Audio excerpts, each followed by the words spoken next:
My father is a megachurch pastor in Austin, Texas. 2 weeks before my wedding, he stood behind his pulpit and told 2,800 people he wouldn't be attending because I was marrying damaged goods, a widower with a 6-year-old daughter. He said it from the stage while I sat in the front row. "Godly women don't take on another woman's burden," he said. My fiancé's dead wife was a red flag. He asked the congregation to pray I'd see the truth. My mother sat next to him and nodded. "I'm Mary Cadet. I'm 29, and I want you to know what happened when that burden, a first grader, walked down my wedding aisle holding a sign that 11 million people would see. Because what that little girl wrote destroyed everything my father built in one sentence. I grew up in Grace Community Church, 2,800 members. My father built it from a rented elementary school cafeteria in 1997 into a complex with a coffee bar and its own parking team. Sunday mornings were performance. My family sat in Section A, Seat 12, same spot for 18 years. Cameras rolled. 3 services, all live streamed. My mother would pull me into the church office bathroom if my outfit was wrinkled. "Do you want people to think we're falling apart?" I was 12 the first time she said that. There were rules nobody wrote down, but everyone knew. Don't date outside the church. Don't question leadership in public. Don't air family problems. Don't marry anyone with baggage. My father said it every Sunday at 1:15 after the late service. Our family isn't like other families. We're held to a higher standard. That's the cost of leadership. Then he'd talk about tithing and which staff member wasn't performing like people were quarterly reports. My older brother understood the game. He married a worship leader from another megachurch at 26. My father officiated. 350 guests, full blessing. She was blonde, musical, ministry adjacent. She checked all the boxes. I didn't realize I was performing until I met someone who wasn't. At 27, I started working as an elementary school counselor at Travis Heights Elementary. The job was supposed to be temporary, but watching kids process real problems made me notice how fake my family's version of faith had been. We talked about grace for 2 hours every Sunday. I'd never seen anyone need it in our building. Everyone walked through those doors already cleaned up, already hiding whatever made them human. At school, I met a kindergartner being raised by her grandmother after both parents died in a car accident. Kids who wore the same shoes until they fell apart. Kids whose parents loved them fiercely, even though nothing about their lives looked like the Instagram version of Family My Church sold. In May 2023, the school held a Reading Under the Stars fundraiser at Zilker Park. I was organizing it. That's when I met Ethan Harper. It was 7:30 on a Friday night. I noticed a little girl in a yellow sundress reading corduroy out loud to a circle of kids. She couldn't have been more than 4, but she read like she'd done it 100 times. Her father stood back, watching, not hovering. When she finished, the kids clapped. She bowed. He smiled. After, I saw him picking up trash with a grocery bag, not because anyone asked, just because it needed doing. "You don't have to do that," I said. "I know," he said. "Anna loves these events. Her mom used to read to her every night. We're keeping that going." Her mom. Past tense. I didn't ask. I just helped him pick up trash.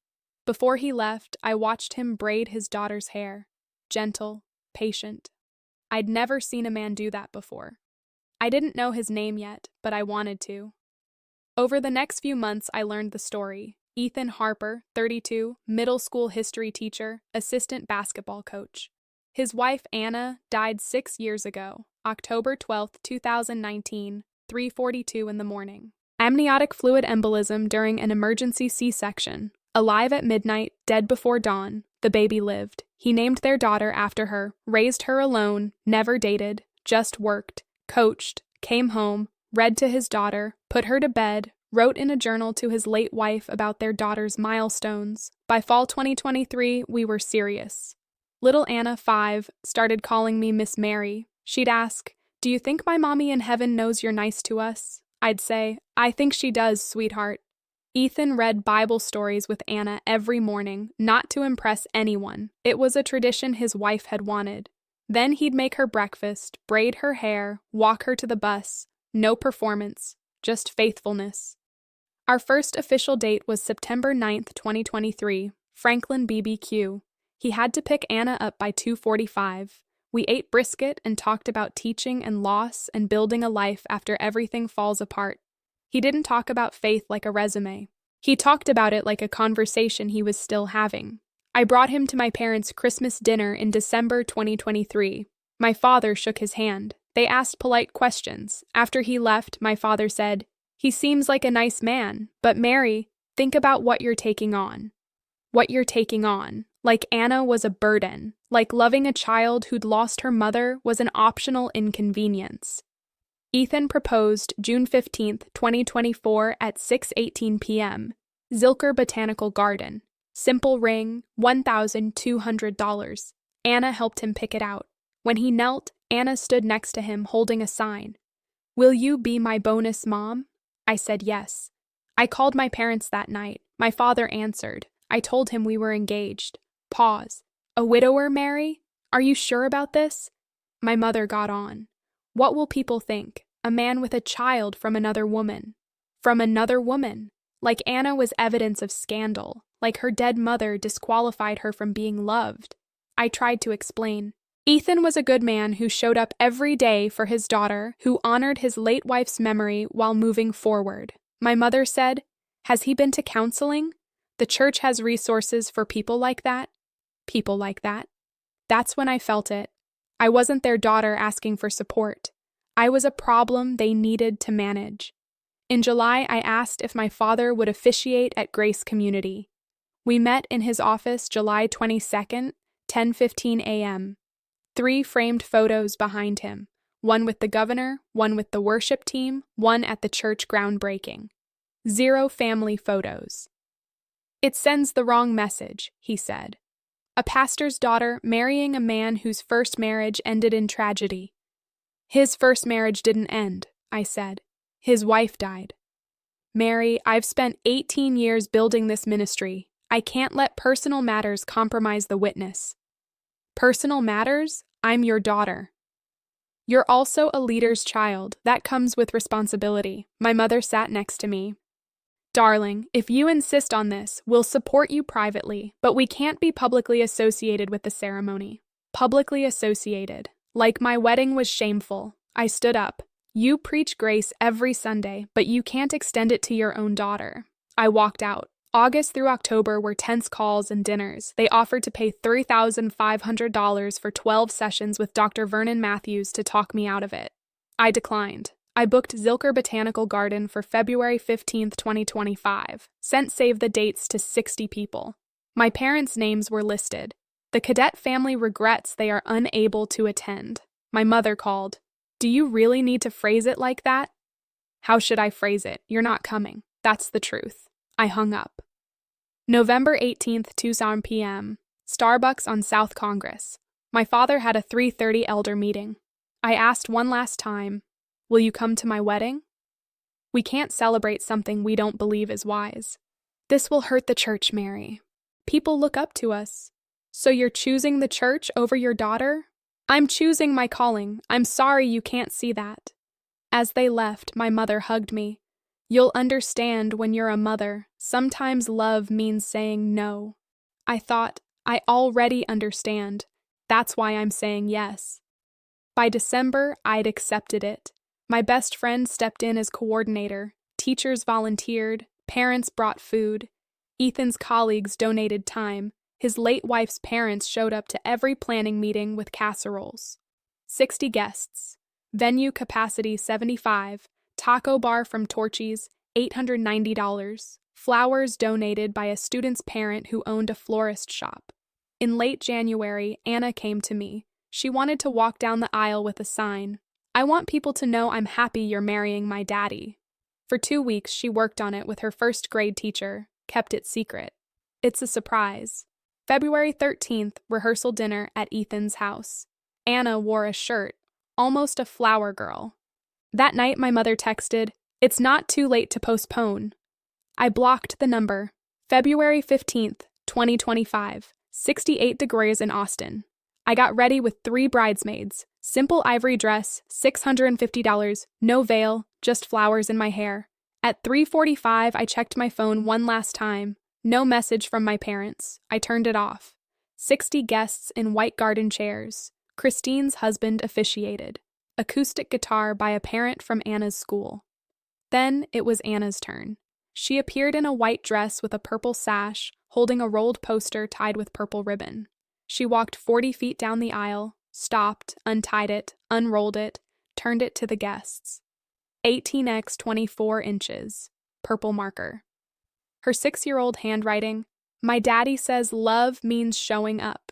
Mary shows up for us every day. That's why she's my family now." Below, smaller, "My mommy in heaven sent her. I know it." The room went silent. Then someone gasped. Anna looked confused, then saw me crying and ran to us. Ethan lifted her. I kissed her forehead. The guests broke into applause. Christine's sister was in row 4, seat 6. She'd been recording. 90 seconds of silence, then 30 seconds of crying and applause. We said our vows. Ethan's voice broke twice. Mine once. We kissed. That night at 9:47, Christine's sister uploaded the video to TikTok. When a first grader understands love better than most adults. By midnight, 3,200 views. Sunday morning, 180,000. By 2 p.m., 890,000. By 8 p.m., 2.1 million dialer. Monday, 5.3 million. Someone recognized Zilker Botanical Garden. Someone else commented, "Wait, is this the pastor's daughter from Grace Community Church?" Then, "OMG, I go there. Her dad is senior pastor Michael Cadet." The thread exploded. Her parents run a megachurch and didn't show up. By Sunday evening, the video was in 47 Austin church Facebook groups. Monday morning, I had 53 missed calls. Tuesday, 8.3 million views. Local news picked it up. Heartwarming wedding moment goes viral. Buried in paragraph 3. The bride's parents, local church leaders, were notably absent. Tuesday night, 11.2 million views. Wednesday, Grace Community held an emergency staff meeting, addressing the social media situation. Sunday, February 23rd, my father preached on Trusting God's Plan. Attendance 2,615, down from 2,780. Offering down 12%. He never mentioned me, never mentioned the wedding. In the parking lot, conversations lasted 40 minutes. One member asked, "Pastor, can I ask about Mary's wedding?" "That's a private family matter." "Well, it's pretty public now." I started getting messages from church members. "Your parents really didn't come? I don't understand." 127 texts, 43 DMs, 18 emails, 9 cards. 89% supportive. One stood out from Anna's kindergarten teacher from 2023. She went to Grace. "Mary, Anna's late mother, was in my small group before she died. She prayed you into that family's life. She prayed for you by name. I have the journal entry. Anna, the first Anna, had prayed for me before she died, before I met Ethan." I texted back, "I'd love to see it." Early March, my mother called. "We need to talk about this situation with the church. People are misunderstanding." "What story?" "You chose not to come to my wedding. That's the whole story." "We were protecting you." "No, you were protecting yourselves." "We can spin this as a misunderstanding. If you just release a statement saying we had a prior commitment." I hung up. 6 minutes, 33 seconds. March 8th, my father's sermon changed to When Families Disagree. 38 minutes long. 2 minutes and 15 seconds on the situation. Mentioned me 0 times, said Grace 7 times. After service, 2 longtime deacons resigned. Mid-March, I posted a statement. Instagram, 890 followers. Within 72 hours, it reached 890,000 people. A lot of people have asked about my parents and my wedding. Here's what happened. My parents are Pastor Michael and Diane Cadet of Grace Community Church. I learned about grace and unconditional love from the pulpit every Sunday. When I fell in love with a widower, a teacher, a faithful father, my parents told me it would complicate their testimony. When I chose to marry him anyway, they chose not to attend. Not because Ethan isn't a good man, not because Anna isn't a wonderful child, but because they were afraid of how it would look. My husband teaches kids about history and integrity every day. His daughter just taught millions about love. My parents taught me the words for grace, But Ethan and Anna showed me what it actually is. I share this because a lot of you grew up believing faith means performance, that love comes with conditions, that image matters more than people. It doesn't. I'm setting boundaries until they understand that, not out of anger, out of clarity. The only thing I regret is not standing up to them sooner. Mary Harper. Yes, I changed my name proudly. Grace Community's Instagram disabled comments. My father's assistant asked if I'd take it down for ministry unity. I declined. Christine posted our save the date, the church bulletin from the Sunday after my wedding, and a photo of 2 empty chairs with white ribbons at the ceremony. Caption, receipts. Local news requested an interview. I declined. The video and the post say everything. Attendance kept dropping. March 23rd, 2,510. March 30th, 2,020. April 6th, 2,350. Easter, 2,385, then down again. Women's ministry enrollment dropped 18%. In late April, the elder board asked my father to address it. April 27th. Leadership doesn't mean perfection. It means learning. My family has been through a difficult season. 38-minute sermon, 2 minutes and 15 seconds on it. 0 mentions of me. May 2025, my parents requested family therapy. Only if the therapist isn't church-affiliated, I said. No reply. 3 days later, can we at least meet for dinner? I wrote back, when you're ready to apologize to Ethan and Anna, not for optics, but because you mean it, call me. Until then, we're done. On Mother's Day, I sent flowers to my mother. I still love you, but I can't trust you with my family. She didn't respond. June, Anna turned 7. Birthday party at our house, 25 kids, teachers, grandparents, chosen family. My parents weren't invited. Anna asked, why don't your mommy and daddy come to our house? I knelt down. Because not everyone who's related to you is safe for you, baby. And that's okay. She nodded. Okay. Went back to playing.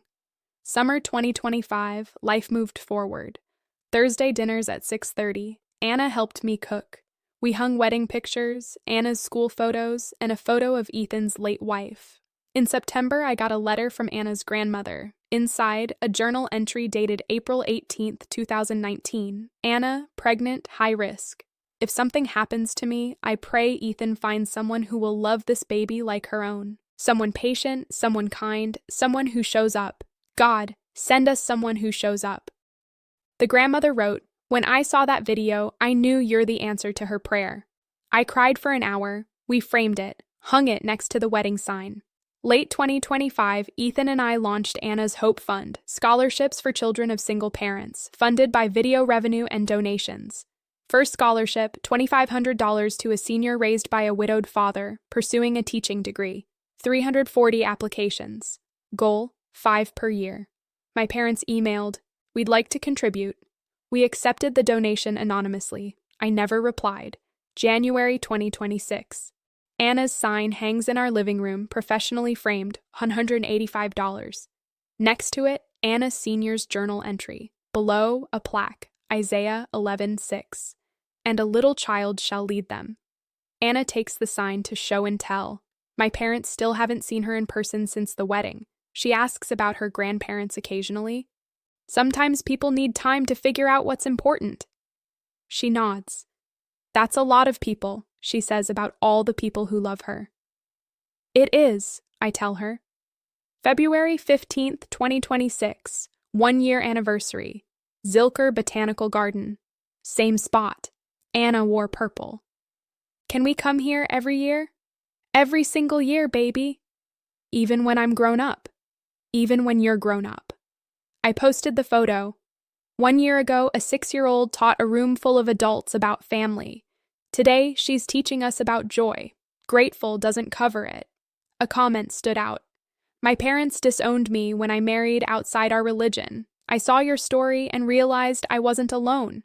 I'm setting boundaries now. Thank you for showing me it's possible. That's when I understood this was never just about me.